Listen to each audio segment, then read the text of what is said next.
السلام عليكم ورحمة الله تعالى وبركاته. مرحبا بكم في قناتي المتنوعة أم فردوس.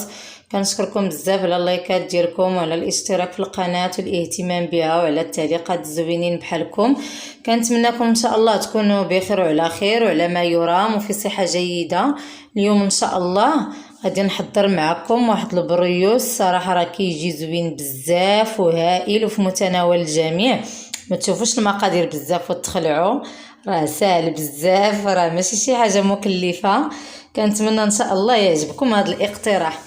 ندوزو المقادير على بركه الله. بسم الله. حاجتنا 2 بيضات، طريف ديال الزبده، عندنا معلقه كبيره من الخميره الفوريه اللي هي الخميره ديال العجين، عندنا نكهه ديال الحامض، عندنا كاس صغير ديال العنبه ديال سنيده، كاس لاروب منه ديال الزيت، عندنا كاس ديال الحليب، كاس العنبه الكبير، وعندنا نص كاس ديال الماء، وواحد المعلقه من الخل، خماره حمراء، فانيا، دقيق حسب الخليط. بالنسبه للكريمه والتزيين، الكريمه كنحتاجوا ليها 2 كيسان من العبار ديال هذا الكاس ديال العنبه ديال الحليب، 2 كيسان انا جمعتهم في داك الكاس الكبير، واحد 3 المعالق كبار من الكريم باتيسير او بودره كريم، عندنا الفواكه المعسله، وعندنا هاد البوافو، وعندنا الشكلاط الفيغميسي اللي كيتسمى بالشكلاط شعريه. ندوزو للطريقه على بركه الله. غناخدو العناصر ديال الكريمه غنحطوهم على جنب، وديال التزيين دابا ان شاء الله غندوزو غناخدو البيضات ديالنا.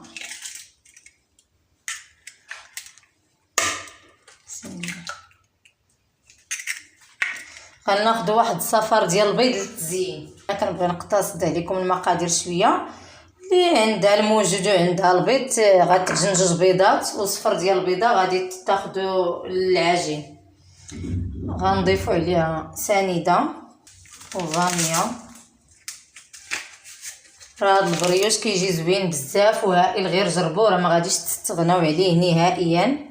ناخدو الزيت، وما تنساوش تبارطاجيو الفكره مع الاحباب والاصدقاء ديالكم اللي عزاز عليكم باش تا هما يعرفوا كيفاش يوجدوه ان شاء الله. نضيفوا الحليب، غنضيفوا الماء،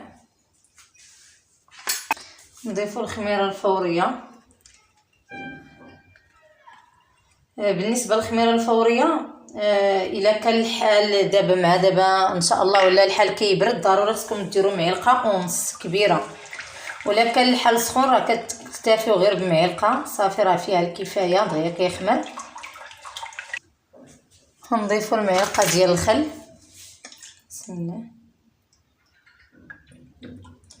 صراحه هذا الخل راه كيخليه لينا كيجينا زوين بزاف، وكيجينا مفشفش من الداخل وخاوي، ما كيجيناش معجن.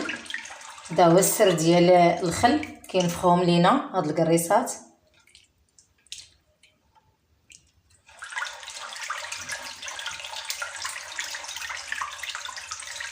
انا دائما كيعجبني نخدم بيد ديالي، ما بغاش تخدم باليد ديالها يمكن ليها تستعمل الطراب اليدوي، راه ماشي مشكل، انا غير كتعجبني اليد.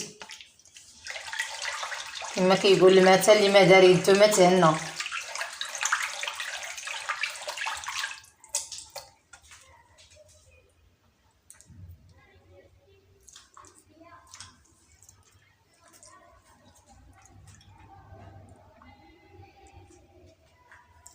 دابا ان شاء الله غنضيف الخماره،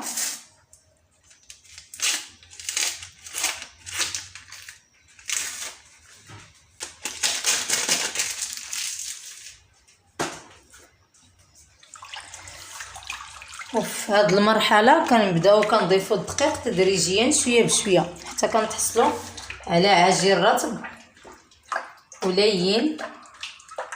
ضروري خص العجين تبقى تلصق شويه في اليد، راه السر ديما ديال الكرواسه ولا البريوش، راه العجين خصها ضروري تكون كتلصق لكم في اليد، هذاك هو السر ديالها. راه صراحه كتجي زوينه بزاف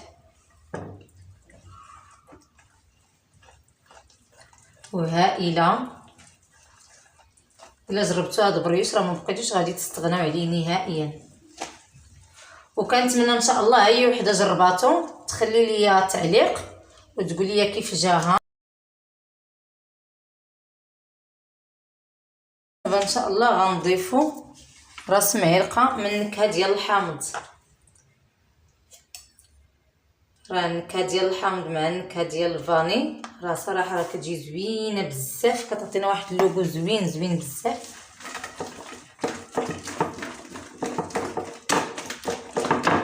قبل ما تساليو الكميه ديال الدقيق غادي تضيفوا النكهه ديال الحامض.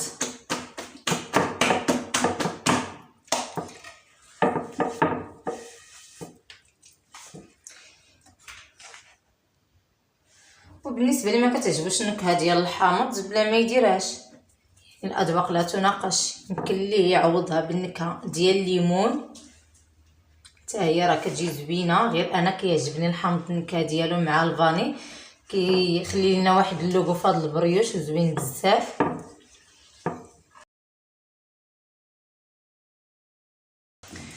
والكميه ديال الدقيق راه على حسب النوعيه ديال الدقيق، كاين الدقيق اللي كيتشرب كاين الدقيق اللي ما كيتشربش.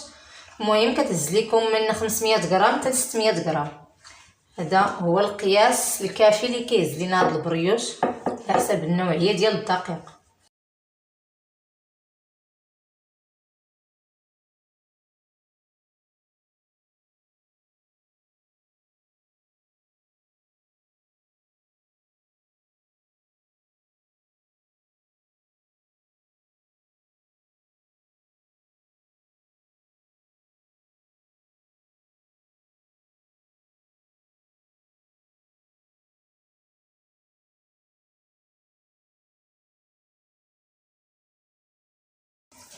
كناخذ واحد شويه الزيت كندهنو بيدينا على هذا الشكل غير باش تجمع معنا العجين.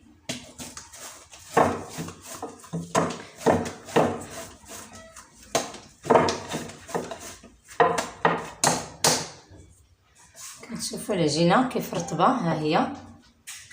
دابا ان شاء الله غادي نديروها في شي شوبينه على هذا الشكل، ها هي.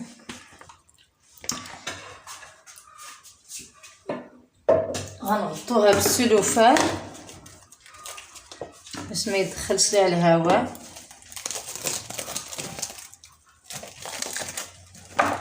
كيف ما وضحت لكم في الاول راه العجينه راه رطبه ولينه راه كتلصق في اليد، راه غير من حيت كدهن بالزيت.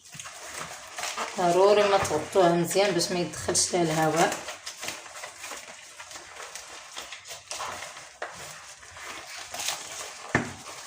نتوما كتشوفوا دابا ان شاء الله غنغطوها بمنديل. ضروري ما نغطوها مزيان وغادي نخلوها حتى تخمر ونتلاقاو ان شاء الله نص ساعه ونتلاقاو ان شاء الله. من بعد ما خلينا العجين ديالنا كتخمر واحد نص ساعه، دابا ان شاء الله غندوزو باش نوجدو الكريمه. بسم الله، حاجتنا 2 كيسان ديال الحليب، غنضيفو عليهم كريم باتيسير، هما يسموا بالبودره كريم. اللي ما عندوش يمكن ليه يعوضها بالمايزينا ولا بالدقيق، هي من الاحسن كريم باتيسير كيجي بيه زوين. غناخدو واحد 3 المعالق ديال سنيده ما يكونوش عامرين بزاف. غنحاولوا نخلطوهم مزيان حتى كينسجموا لنا المقادير مع بعض على هذا الشكل.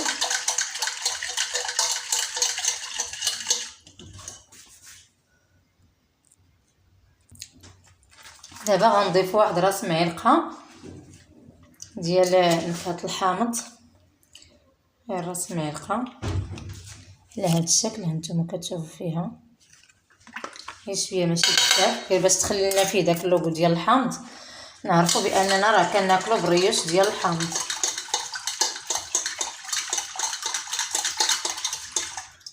دابا غنردوهم فوق البوطه حتى يعقدوا، نتلاقاو مع التحراك.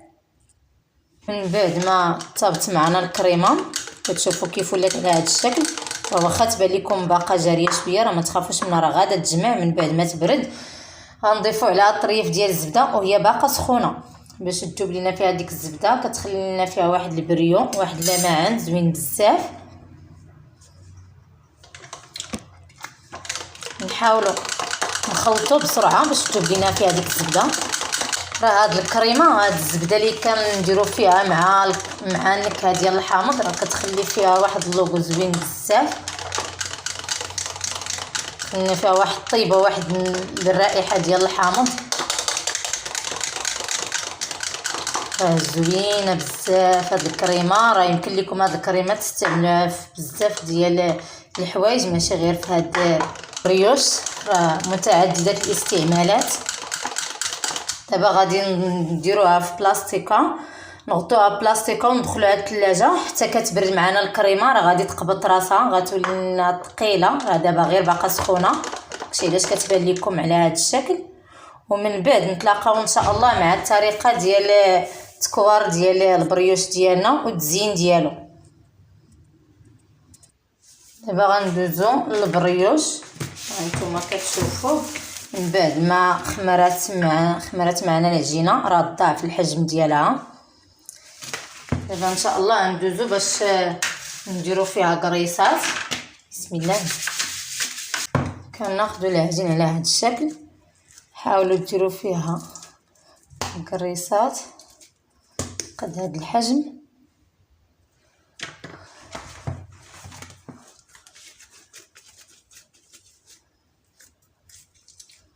راه هذا البريوش ساهل بزاف ودغيا كيوجد. راه غير انايا مطوله لكم الفيديو باش تفهموا المقادير وتفهموا المراحل مناش كيدوز كاملين.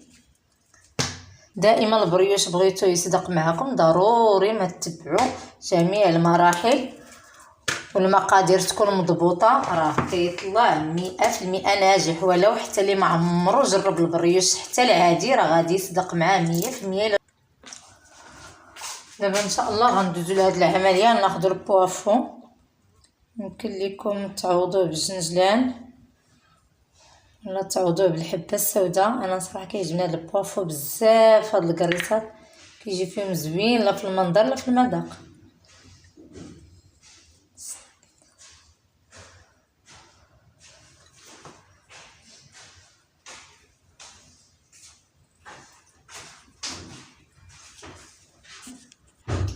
دابا غنضيفو عليهم هاد الفواكه المعسله غير عشوائيا.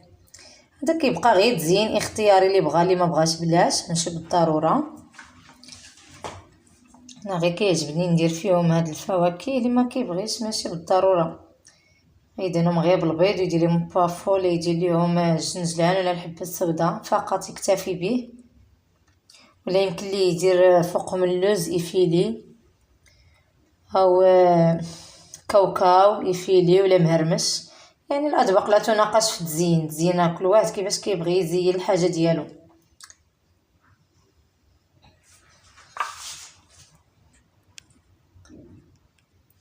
من بعد ما سالينا الكريسات ديالنا كيجونا على هذا الشكل، تشوفوهم كيف دايرين. صراحه راه غير من الشوفه ديالهم راه هائلين وزوينين، فما بالك المذاق ديالهم. اللي جربتهم راه ما بقاتش غادي تستغنى عليهم نهائيا. وحتى الوليدات راه كيعجبوهم بزاف. انا راه كنديرهم وكنبقى محتفظه بهم حتى 4 ايام ضروري غير يكونوا في الثلاجه. غديرهم في بواطه مغلقه الاحكام وغتحتفظوا بهم في الثلاجه. دائما انا كنديرهم كنوجدهم الكوتي وصراحه حتى اللي ذاقهم عندي راه كيعجبوه بزاف، ما كيخرج حتى كيدي المقادير ديالهم. دابا ان شاء الله غندخلوهم الفرن اللي سخناه من قبل على درجه الحراره 180 درجه بالنسبه للفران ديال الكهرباء. وبالنسبه للفران ديال الغاز كنشعلوه على حراره متوسطه واحد 2 دقائق حتى 3 دقائق كيسخن معنا. وكندخلوا البريوش ديالنا حتى كيطيب من التحت، كنشعلوا ليه التحت حتى كيطيب من التحت وكيصبح لينا مذهب اللون ديالو من التحت. كنطفيو لتحت كنشعلوا ليه الفوق حتى كيذهب الوجه ديالو ونخرجوه ان شاء الله ونتلاقاو. من بعد ما طابوا معنا البريوش ديالنا كيجينا على هذا الشكل. انا كيعجبني هذا اللون يكون محمر مزيان. اللي كيبغيهم يكون اللون ديالو احمر غير شويه يحيدهم. انا كيعجبني هذا اللون يكون ذهب مزيان. كتشوفوا كيف كيجوا رطبين، ها نتوما كتشوفوا كيف مفشفشين. صراحه راه هذا البريوش راه زوين بزاف وهائل وفي متناول الجميع. راه اي واحد يمكن ليه يجربه، يمكن ليه يحضره. بالنسبه للبريوش من بعد ما نخرجوهم من الفرن ضروري ما تغطوهم بشي بلاستيكه ولا سلوفان باش كيرجع لهم داك الصهد ديالهم وكيرطبوا معنا. نتوما راه كتشوفوا راه باقي كاع ما غطيتهم، راه باقي سخان شويه، ما يبقاوش سخان بزاف. راه غير بغيت نصور معكم وراه ما درتش لهم كاع السلوفان، راه كيف ما خرجتهم كيف ما هما على حالهم. دابا ان شاء الله غادي نحلو وحده باش تشوفوها كيف كتجي. بسم الله، حنا ناخذ وحده نحلوها. شوفوا كيفاش كتجينا من الداخل. هانتوما كتشوفوا كيف جا فيها داك كريم باتيسير، راه باقا سخونه، راه من حيت كيبرد راه كيجمد وسطهم، راه باقي سخان. غير بيتكم تشوفوا كيف كيجوا من الداخل. هانتوما شوفوا راه ما معجنين ما والو، كيجوا من الداخل خاويين وقطنيين في نفس الوقت. هانتوما كتشوفوا كيف دايرين، ها ما معجنين ما والو. اللهم لك الحمد.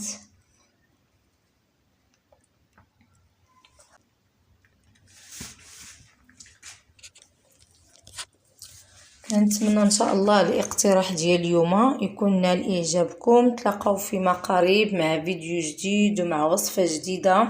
وما تنساوش لايكات ديالكم، واللي ما مشتركش معايا في القناه يشترك ويفعل الجرس باش يوصلوا دائما الجديد. وبالنسبه اي وحده حضرت هذا البريوش بغيتها تخلي ليا كومونتير، اي وحده جرباتو خاصها تخلي ليا كومونتير وتقول لي واش عجبها ولا ما عجبهاش. كنتمنى ان شاء الله هذا الاقتراح ديال اليوم يكون نال اعجابكم. تلاقاو فيما قريب مع فيديو جديد ومع وصفه جديده. مع السلامه.